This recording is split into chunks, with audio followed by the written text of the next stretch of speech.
अस्सलाम वालेकुम dear student, MB virtual academy की तरफ से आपकी खिदमत में हाज़िर हूँ। और आज इस वीडियो को बनाने का बुनियादी मकसद जो कराची बोर्ड है उसने जो मॉडल पेपर दिए हैं, नए मॉडल पेपर 2023-2023 के लिए, उसकी अंडरस्टैंडिंग के लिए इस वीडियो को मैंने बनाया है कि हम मॉडल पेपर्स को देख सकें। और आज उसकी पहली जो वीडियो मैंने बनाई है वो मैट्रिक क्लास 10th का जो इंग्लिश का पेपर है उसके बारे में जो है वो एक अंडरस्टैंडिंग आपके सामने मैं रख रहा हूँ, ताकि हमें पता चले कि जो मैट्रिक इंग्लिश का पेपर आएगा, जो नया उसका पैटर्न है, उसका फॉर्मेट है, वो क्या होगा। तो आए इसके ऊपर हम कुछ देखते हैं। सबसे पहले जो हमारा ट्रेडिशनल स्टाइल है, पेपर उसी के मुताबिक बनाया गया है, थोड़ी सी उसके अंदर तब्दीली है। सबसे पहले तो जो पेपर है हमारा वो एज़ यूजुअल उसके 3 सेक्शन हैं। जो सबसे पहला सेक्शन होगा सेक्शन ए, वो MCQs है, मल्टीपल चॉइस क्वेश्चंस हैं उसके अंदर। और ये टोटल जो मार्क्स हैं उसका 20% है। 100 मार्क्स का पेपर है तो 20% का मतलब है कि 20 मार्क्स का आपका सेक्शन ए होगा MCQs।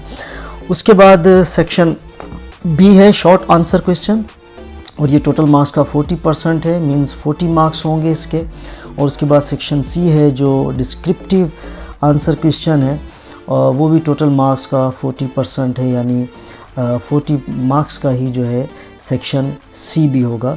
तो आए अब ज़रा इसको हम तफसील से ज़रा तीनों सेक्शंस को हम इन डिटेल देख लेते हैं कि क्या क्या है। सबसे पहले सेक्शन ए जो आपका मल्टीपल चॉइस क्वेश्चंस हैं, ये आपके पास जो बुक आपके पास मौजूद है, टेक्स्ट बुक है, उसमें जो प्रोज सेक्शन है या पोइट्री सेक्शन है उसमें से 20 मार्क्स होंगे, 20 MCQs होंगे सॉरी।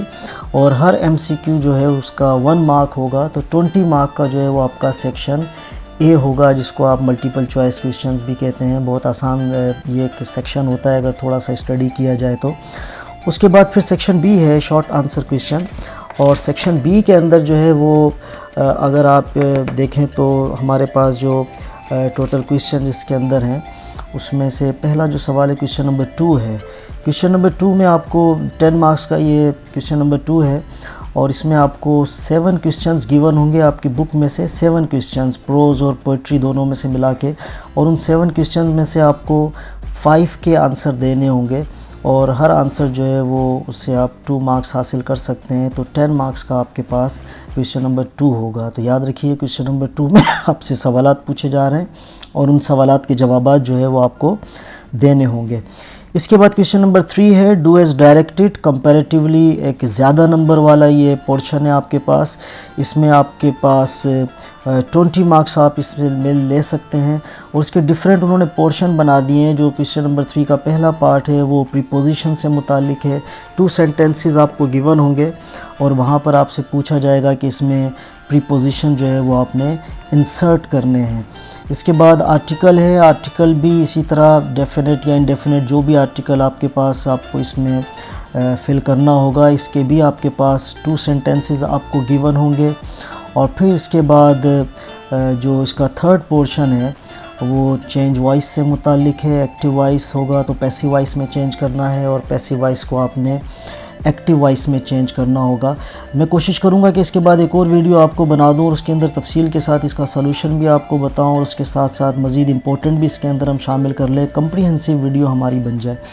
क्वेश्चन नंबर इसके बाद इसका जो 4th पोर्शन है वो चेंज नरेशन है। उसमें आपके पास डायरेक्ट होगा तो उसको आपने इनडायरेक्ट स्पीच में चेंज करना है, या अगर इनडायरेक्ट होगा तो उसको डायरेक्ट स्पीच में चेंज करना है। जैसे कि आप देख सकते हैं यहाँ पर जो सी है सेंटेंस सी, उसमें आप देखें इनडायरेक्ट स्पीच उसको डायरेक्ट में करना है, और बाकी A, B और D जो है वो डायरेक्ट से इनडायरेक्ट में आपने बनाना है।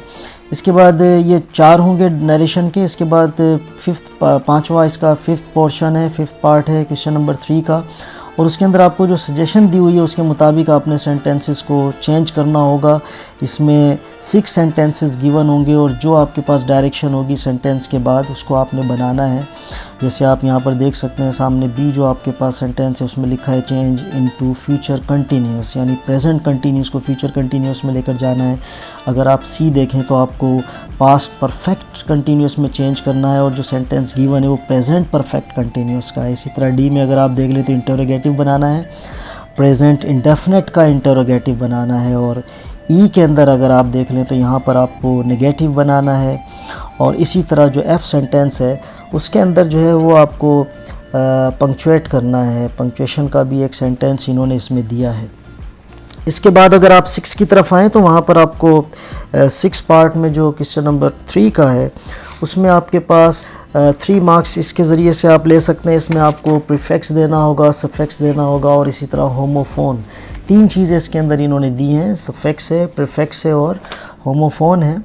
इस पर भी मैं जब आपको वीलॉग एक दूसरा बना कर दे दूंगा, उसमें आपको इसकी तफसील कुछ मज़ीद इसके वर्ड्स भी आ जाएंगे, जैसे रेलिवेंट का आपको प्रीफिक्स देना है या वंडर का सफिक्स देना है, और इसी तरह होमोफोन है एक्सेप्ट का।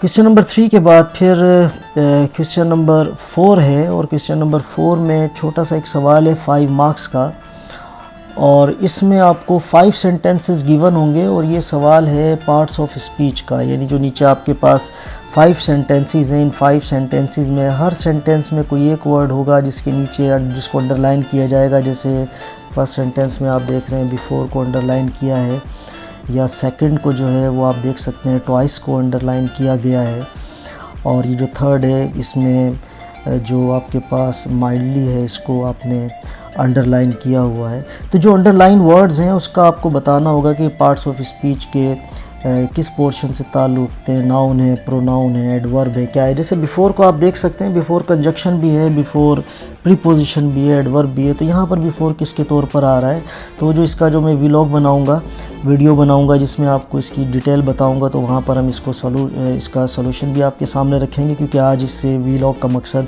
सलूशन देना नहीं है बल्कि सिर्फ एक पेपर की फॉर्मेट बताना है। इसके बाद सेक्शन बी का आखिरी सवाल है क्वेश्चन नंबर 5, और क्वेश्चन नंबर 5 में एक पैराग्राफ आपको दिया गया है और इसको आपने ट्रांसलेट करना है उर्दू में। इससे पहले काफ़ी तवील अरसे तक उर्दू के सेंटेंसेस आप इंग्लिश में बनाते रहे हैं, लेकिन अब थोड़ा सा मोड ऑफ पेपर चेंज हुआ है और इंग्लिश का पैराग्राफ आपको दिया गया है, एनवायरनमेंट से मुतालिक आप देख सकते हैं, और उसको आपने उर्दू में ट्रांसलेट करना है या सिंधी में। इसके बाद सेक्शन सी है 40 मार्क्स का। इस सेक्शन सी में आपके पास जो 40 मार्क्स हैं उनको डिवाइड कर दिया गया है 4 क्वेश्चंस में, और इसमें जो पहला आपके पास आ रहा है वो एक 5 मार्क्स का सवाल है। 5 इसमें वर्ड्स आपको गिवन है, abide, loss, family, suffering, lives, और नीचे एक पैराग्राफ छोटा सा पैसेज दिया हुआ है बाइक राइडर से मुतालिक और हेलमेट की जो इम्पोर्टेंस है उसके मुतालिक, और वहाँ पर आपने 5 जो वर्ड्स गिवन है इनको आपने फिल इन द ब्लैंक्स में लिखना होगा। इसके बाद क्वेश्चन नंबर 7 है, और उसमें आपके पास जो है वो ऐसे राइटिंग है, और ऐसे राइटिंग ये 10 मार्क्स की है। आपको 3 जो इसके ऐसे होंगे, टॉपिक्स होंगे, वो गिवन होंगे, और उसमें से आपको एक पर जो है वो उसको इस पर ऐसे राइटिंग करनी है। इंपॉर्टेंस ऑफ हेल्थ एजुकेशन है, प्रॉब्लम्स ऑफ कराची है, एनर्जी क्राइसिस इन पाकिस्तान है, और इसी तरह और के साथ एक आपको इन्होंने हॉकी का मैनेजर बना दिया है, और आपसे कहा है कि आप सजेशन दें कि किस तरह पाकिस्तान में हॉकी को हम प्रमोट कर सकते हैं। तो इसमें चॉइस भी मौजूद है आपके पास, चाहे तो लेटर लिख दें, ये सजेशन लिख दें, या चाहें तो ऐसे लिख दें। इसके बाद क्वेश्चन नंबर 8 होगा, और क्वेश्चन नंबर 8 में भी 2 चॉइसेस हमारे पास है। पहली एक लेटर है, ट्रेडिशनल लेटर, कज़न को आप लिख रहे हैं कि समर वेकेशन जो है वो स्पेंड करें मेरे साथ, और दूसरा जो है वो आप एक न्यूज़पेपर के एडिटर को आपने लेटर लिखना है, और जिसमें जो आपके इलाके में शॉर्टेज ऑफ प्लेग्राउंड है या इससे मिलती जुलती चीज़ें, आपने लोड शेडिंग को देखा होगा, लोड शेडिंग प्रॉब्लम है, शॉर्टेज ऑफ वाटर है, क्राइसिस तो आपको पता है बहुत सारे हमारे पास हैं, तो कोई भी ऐसा लेटर आ सकता है जिसमें आपको उसको लिखना होगा। इसके बाद जो है क्वेश्चन नंबर 9 है, और क्वेश्चन नंबर 9 15 मार्क्स का है। इसका मतलब ये हुआ कि एक बड़ा सवाल आपके पास है, और ये जाहिर सी बात है कंप्रीहेंशन है। कंप्रीहेंशन हम कहते हैं कि एक पूरा पैराग्राफ आपको गिवन है, जैसा कि यहाँ पर एक पैराग्राफ आपको दिया गया है को एजुकेशन से मुतालिक, और को एजुकेशन के बारे में जो पब्लिक का ओपिनियन है या जो पेरेंट्स का ओपिनियन है, उसके एडवांटेजेस और डिसएडवांटेजेस हैं को एजुकेशन के बारे में। इस पूरे पैराग्राफ को आपने अच्छे तरीके से पढ़ना है, और फिर इस पैराग्राफ के बाद जो है आपको क्वेश्चंस गिवन है, इन क्वेश्चन का जो आंसर है वो आपने फिर पैराग्राफ से देखकर जो है वो तलाश करना है और लिखना है। और इसमें देख सकते हैं आपके जो 2 क्वेश्चंस गिवन हैं जिसके आपको आंसर लिखने हैं, और इसके बाद अगर आप देखें तो थर्ड क्वेश्चन जो है थोड़ा सा चेंज भी है, उसके अंदर आपको 4 वर्ड्स गिवन हैं, ट्रेडिशनल, पेइंग अटेंशन, या इसके बाद अगर आप देखें तो सी और डी भी गिवन है, वाइटल है या अनफेयरनेस है। इसके आपके सिनोनियम देने हैं, आपने पैसेज में से निकालना है, पैराग्राफ में से इनसे मिलते जुलते अल्फाज, और आखिर में इसकी समरी आपको लिखनी है। तो ये था आज का मॉडल पेपर। इंशाल्लाह मैं कोशिश करूँगा कि बहुत जल्द दीगर मॉडल पेपर्स के साथ भी हासिल हूँ। हमारा चैनल ज़रूर सब्सक्राइब कीजिएगा, लाइक दीजिएगा। अस्सलाम वालेकुम।